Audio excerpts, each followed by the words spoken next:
周日動漫咁啊，今日咧繼續同大家講下呢一個《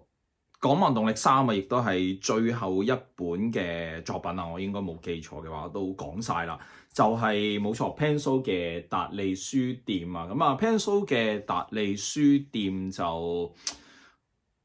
都係咁講啦。我之前成日都話啦，我通常咧睇書咧就盡量都由輕鬆到我覺得最需要時間消化嘅一啲書咧，好似打大佬咁樣啦。咁所以上一屆最後嗰本咧就係達哥嘅呢一個13戰啦。咁啊，今屆咧就達利書店。嗱，如果講達利書店呢一本書嚟講咧，其實就唔係真係好複雜嘅個故仔。咁但係我覺得我需要時間去慢慢睇啦，慢慢即係逐格咁樣去留心啦。同 Penso 都原來已經眨下眼差唔多識咗10年啦。咁啊，講朋友嘅書咧，通常都好麻煩啲嘅，因為盡量屌少句啦，係咪咁講啊？Well 睇住即係 Penso 嘅作品啦，咁其實我諗作為一個讀者啦，因為佢已經有好多其他嘅唔同嘅界別啦，去證明佢嘅成功啦，包括喺回憶劍啦、香港災難啦、禁靈書我唔記得咗佢有冇攞獎啦，咁但係我自己本身好中意佢呢一本書嘅設計啦、嗰個意念啦，係同你一齊玩遊戲啦。Penso 嘅書咧，永遠都唔會喺製作上面咧會令你失望嘅。咁呢一本書咧，佢就講話會有好多嘅即係使用咗7種紙啦。我就冇辦法逐種數出嚟啦。咁啊，當然包括呢一個好靚嘅封面呢一種咁樣嘅唔知點樣稱呼係咪壓紋紙啦，當係。咁然後可能有張卡啦，咁呢一個可能係另外一種啦。咁跟住咧呢一度呢一張封面嘅摺頁，咁多謝佢嘅親筆畫啦。我唔 sure 中間佢夾住嘅呢一張牛油紙係純粹為咗唔想佢畫完個親筆畫之後印花本書，定係佢計埋喺落去啦。咁跟住咧，其實咧我非常之中意佢呢本書嘅古仔裡面嘅嗰個紙張因為係好舒服啊，摸落去佢係一種比較重身嘅紙啦。咁同普通漫畫可能會有少少嘅分別啦。摸落去嘅感覺係相當之舒服，一路揭係好正啦。咁然後咧佢亦都有譬如係書中書啦，咁書中書呢度有另外一啲紙啦。呢本書中書其實係咩意思咧？其實就係因為佢呢個古仔咧就係講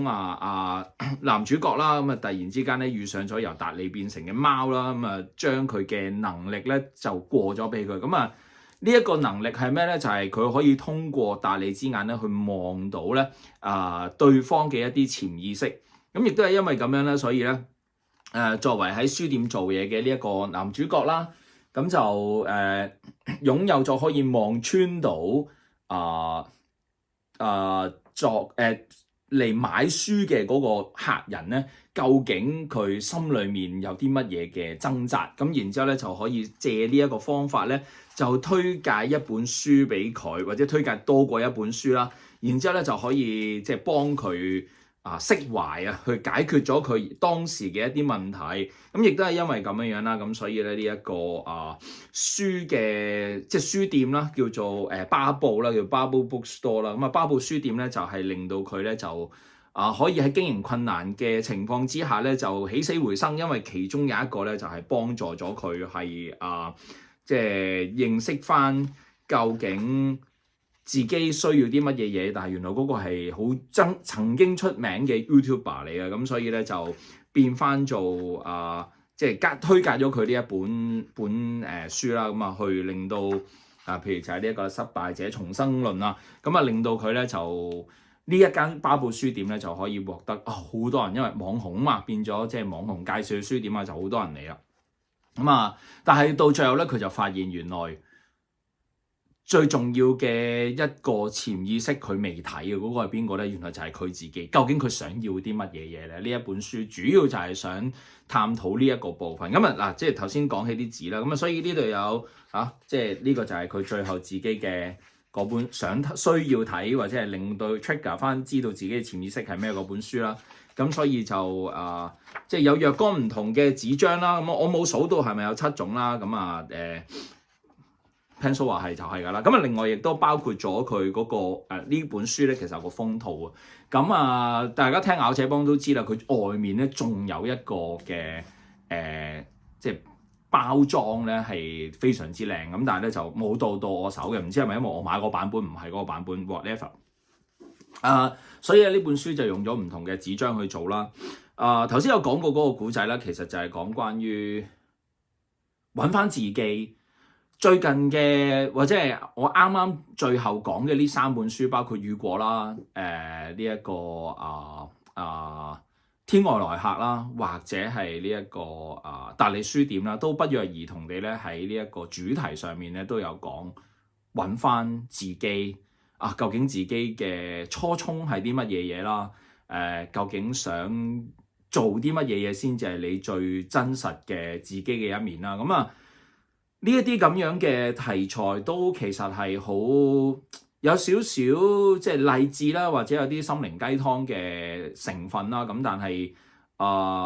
我覺得漫畫係有好多唔同嘅模式嘅。咁呢一種係其中一個模式。但係即係無論你講咩古仔都好啦，角色自己本身諗緊嘅嘢其實好緊要嘅。即係如果只係平平無奇有啲嘢想要做嘅話，咁就可能唔足夠咯。即係點樣去反省自己，去見翻自己嘅內心，其實先至係或者係漫畫一個好重要嘅部分，就係個 character 本身。不過咧，除咗講緊呢個故仔係喺製作上面好出色啦，咁亦都包括咗啲乜嘢咧？就係可以喺呢一度咧，即係因為始終我由Pencil 出道開始咧，其實即係譬如包括佢喺大師班啦，跟住香港災難啦，其實就已經即係望住佢嘅作品啦，作為佢嘅讀者啦，咁調翻轉佢又可能即係有聽我嘅即係評論咁樣啦。我覺得喺呢一度咧，可見證到2樣嘢嘅。第一就係佢不斷咁追求自己嘅進步啦，其中一方面咧就係技術啦。喺畫面上面咧，我估可能如果你睇翻佢10年前啦，差唔多10年前啦，2016年嘅呢一個香港災難咧，你可能會發現同而家比較咧，佢個畫技嘅進步係非常之明顯嘅。其中最明顯嘅係乜嘢咧？就係佢畫人物面相方面啊，佢畫人物面相方面咧係進步咗好多。我記得咧曾經咧就有一啲讀者啦，或者可能其實唔係佢嘅讀者嚟嘅，就見過佢嘅畫，然之後咧係話佢啲面相係好肉酸，咁仲甚至乎嗰種抨擊係好激烈嘅，就係話喂，咁肉酸就唔好走出嚟畫畫啦咁樣樣。但係你見到佢即係阿 Pencil 嘅努力啦，然之後係不斷咁嘗試去挑戰翻佢唔足夠嘅地方。喺譬如咧有一段時間咧就見佢係畫喺佢嘅 IG 度咧就畫一啲多數畫一啲面相，但係就遮住眼嘅。然之後咧逐漸咧畫多咗人啦。我諗喺佢畫人上頭嗰方面嘅進步啦，然之後當中可能即係某啲個別位置可能唔足夠啦，但係到而家你會發覺其實已經畫得都幾靚下。嗰種進步係明顯嘅。我睇咗佢其中一個訪問啦，就係話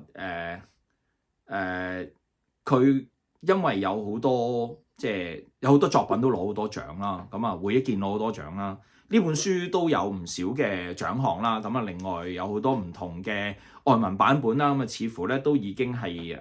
作為一個漫畫家嚟講咧，算係一個相當之唔錯嘅成績啦。但係亦都係因為咁樣啦。就經常都會俾人覺得，喂，屌你攞獎梗㗎啦，係嘛？即係唔攞獎嗰本就擺到明係你回堂啦，肯定係嘛？咁佢可能即係所以會有好大壓力啦。另外咧，佢喺嗰個訪問，唔知 exactly 係咪佢自己講啊？因為我唔記得咗係咪有 call。佢嘅講法就係即係好似野獸刑警裡面嘅冚釘華咁樣，我上咗嚟啊，仲點落翻嚟啊？大佬，你又大佬，我又大佬啊，係嘛？即係佢覺得唔可以喺即係高峰之下就咁咁樣滑落咯。咁所以佢會不斷咁嘗試去挑戰自己。喺唔同嘅作品裏面，你都會見到佢有好多唔同嘅喺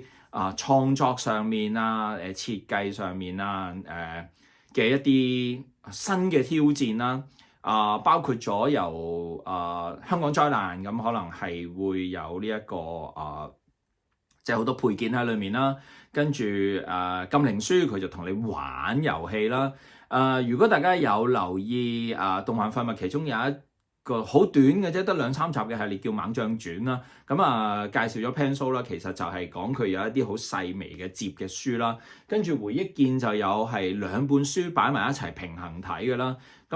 另外仲有呢一本咧，就係有書中書啦。咁跟住用咗好多唔同嘅紙啦，喺唔同嘅設計裏面咧，都即係做咗好多心機。呢一部分係好多其他作者比較少留意嘅地方。當然啦，因為你可以話屌咁，如果寫個古仔好睇啊，使乜咁多即係資整咧都得嘅，係啦。但係喺呢一啲咁樣嘅書裏面咧，佢可以做得到嘅一個效果係咩咧？就係只有實體書先至可以做得到呢啲咁嘅效果咯。係其他書可能喺漫畫嘅古仔上面咧係相當之即係精彩都得嘅。或者將佢變成即係你喺網上面閱讀，然之後可以更加廣披去即係全世界都係事實嚟嘅。咁但係亦都包括咗呢個係呢本書嘅其中一個核心啦，就係實體書嘅嗰種難能可貴。因為呢本書最初就係講佢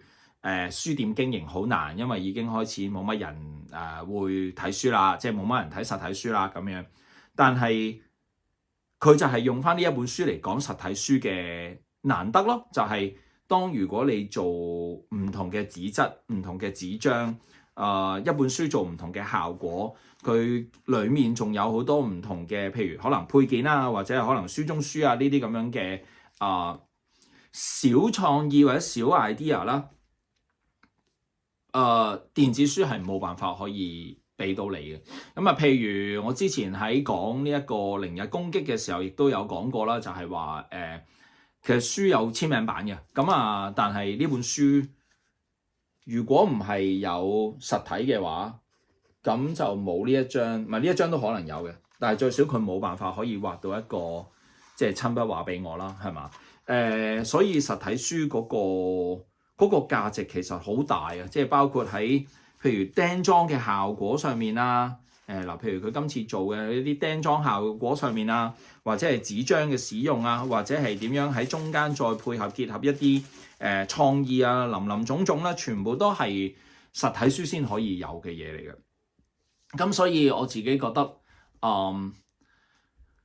Penso 呢一本書，佢唔單止承載緊佢嘅創意，亦都包括係傳播緊佢古仔裡面嘅核心啦，就係講緊點樣去揾翻自己啦，亦都包括咗對書本呢一個媒介嘅一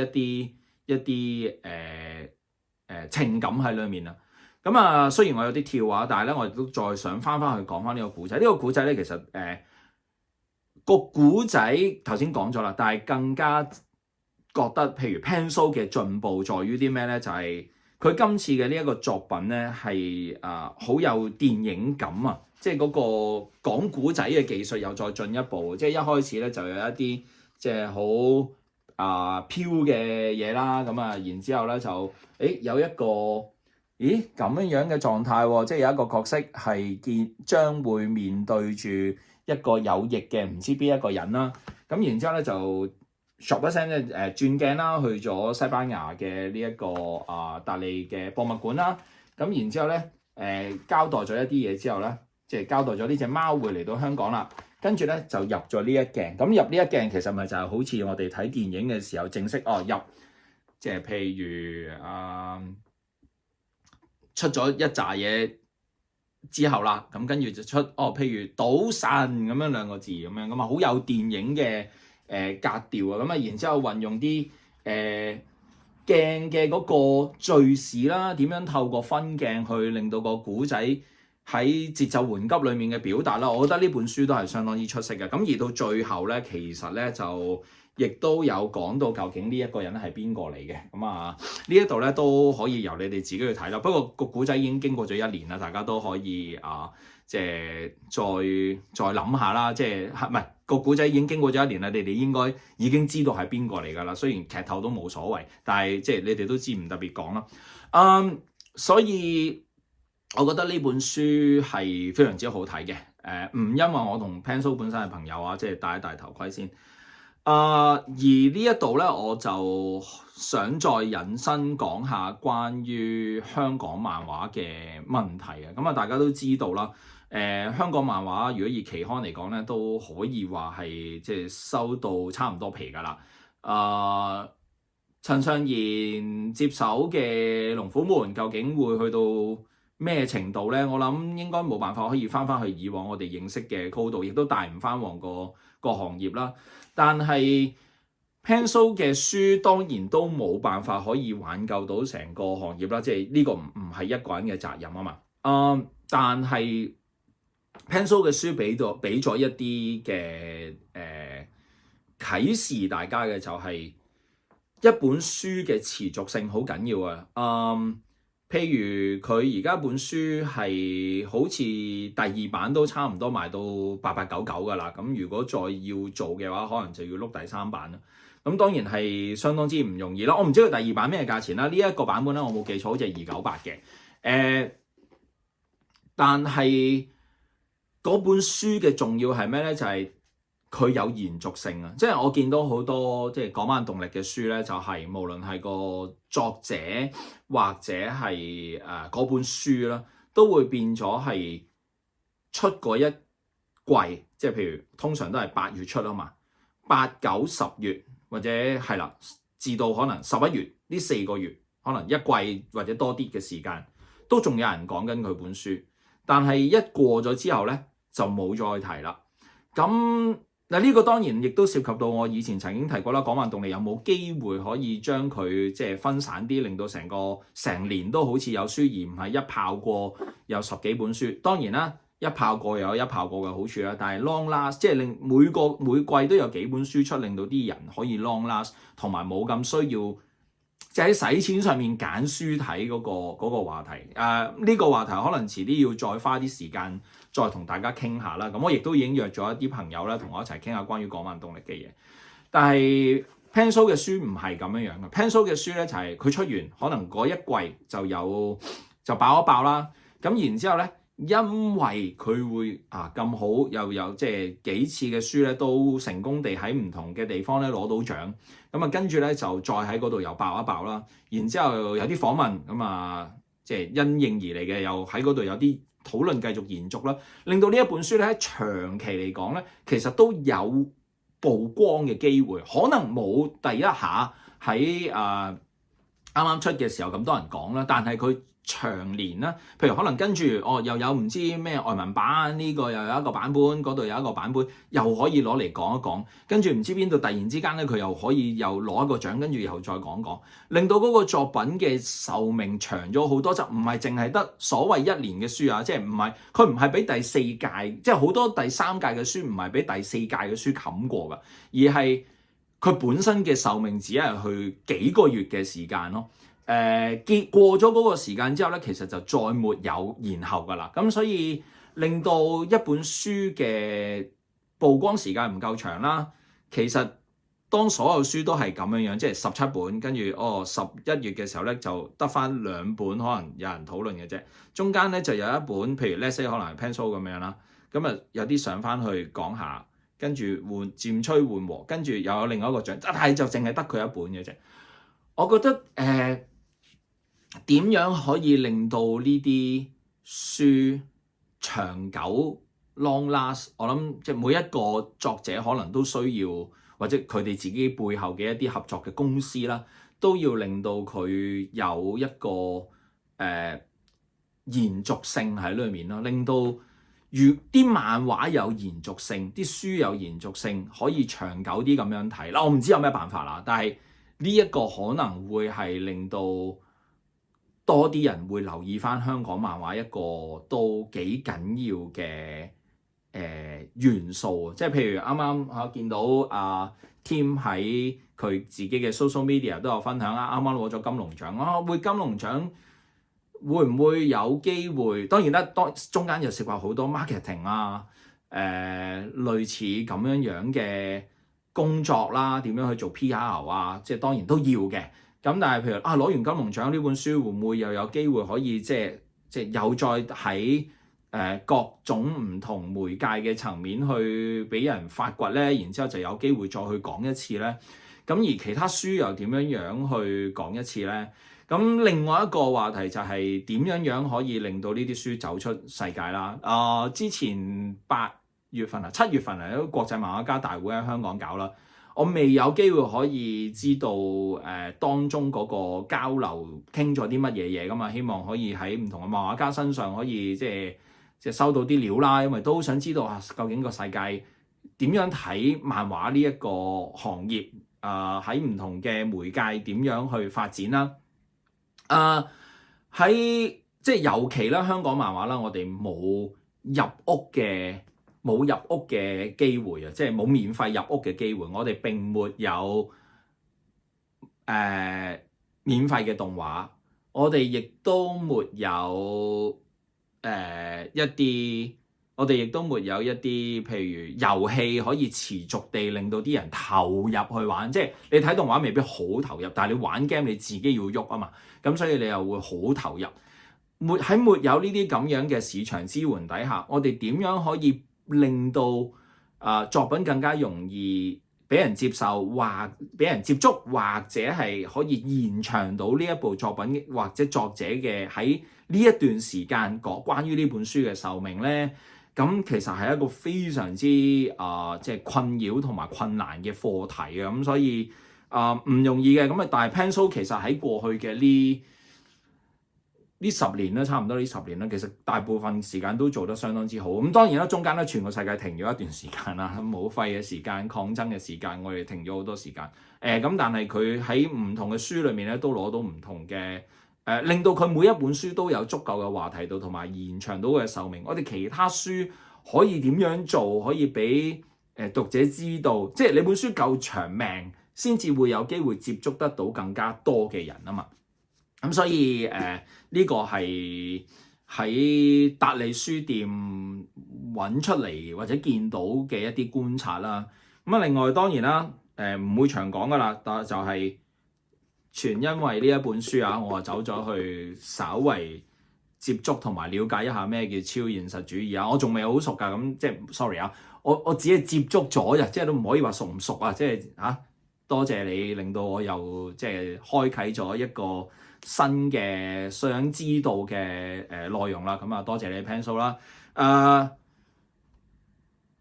冇乜好屌呢本書係啦。好，咁今集嘅時間到呢度為止啦。如果你有對呢本書或者對香港漫畫有任何嘅感想留言嘅話，不妨喺下低嘅留言區同我一齊分享你嘅睇法啦。另外記得 share 啦、like 啦同埋 subscribe 我呢條 channel。今集嘅節目時間到呢度為止，我哋下次再見，拜拜。